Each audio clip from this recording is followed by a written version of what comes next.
Well, welcome and thank you for joining me in our weekly pause reflection where we stop out of the busyness of the day and just take time to be in God's presence and to spend some time reflecting on Him. So today we're in the second week of Advent, which is the season of preparation, the preparation to celebrate Jesus' birth. But what are we actually preparing for? Are we really preparing our hearts and minds to welcome Him into our lives?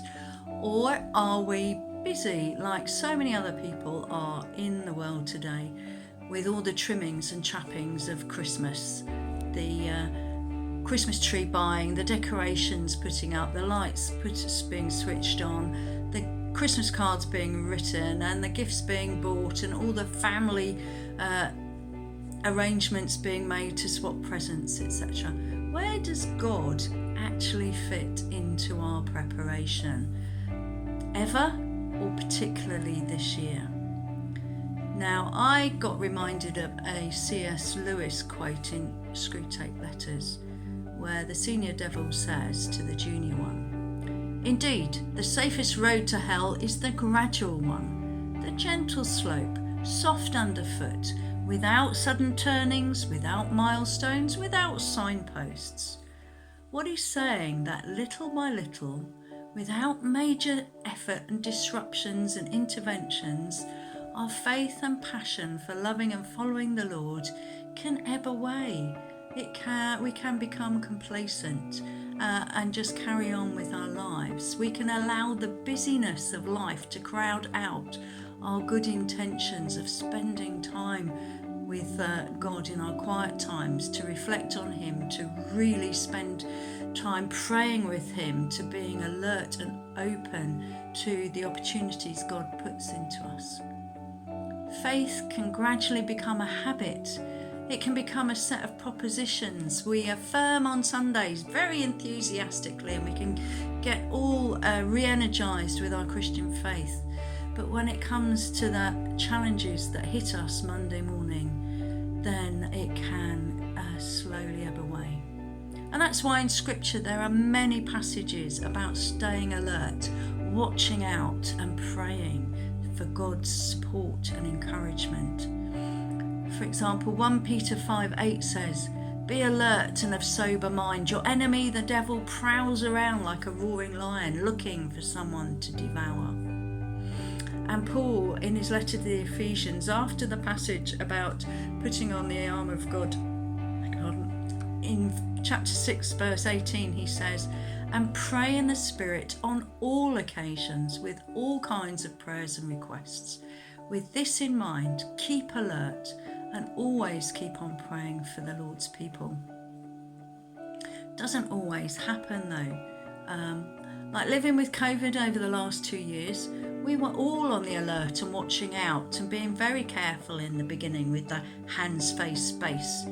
But then with the vaccines coming out and the level of threat decreasing and restrictions being eased, some people became complacent and we weren't alert, and we certainly weren't prepared for this latest new variant's outbreak, which might disrupt this Christmas. So we're never really alert, ready and fully prepared. And this is true of when trials come to face us. Prayer isn't always our first go-to action. We don't always pray in the Spirit on all occasions. An example of this, I can say honestly, was for me two weeks ago.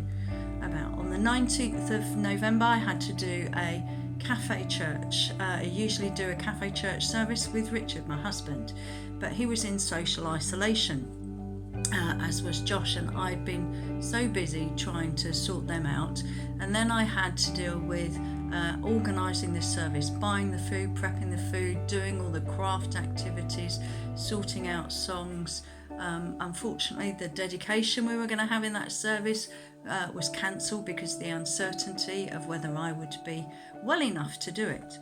Well, that morning at 3 o'clock, I woke up with sandpaper feeling in my chest, headache, absolutely aching, all my joints, and I thought, oh my goodness, have I got COVID? So instead of getting up in the middle of the night and doing a lateral flow test to calm my mind, or instead of immediately going to prayer, I then spent the next hour and a half being attacked by Satan with all the things that would have to be done, all the things that would have to be cancelled, all the preparations that I'd have to make for that service to go ahead. And it wasn't till I was exhausted and saying I can't plan it all, I can't think about it, that I then turned to prayer.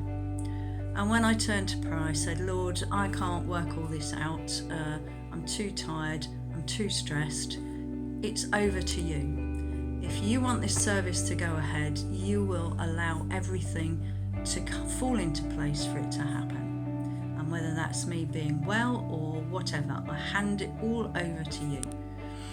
And it was only after I'd done that I could go to sleep. And God be blessed that in the morning, at 7, I woke up and I had no symptoms. I did my lateral flow, it was negative. The service went really, really well. But that's what I'm saying, is we are never always fully prepared and fully alert for when Satan comes in and throws things at you.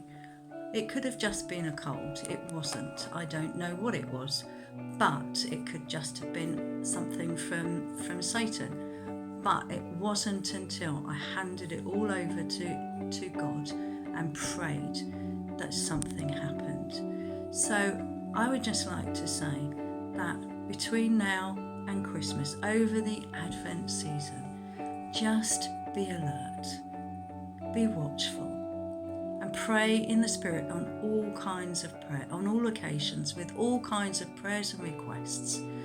Keep on praying for the Lord's people, because just as I can get attacked by the devil, so can other people. We hear it daily with people having things thrown at them. Let's be alert. Let's be watchful. Let's keep on praying so we are ready and prepared, and we can all together join in and celebrate the birth of Jesus and the rebirth of him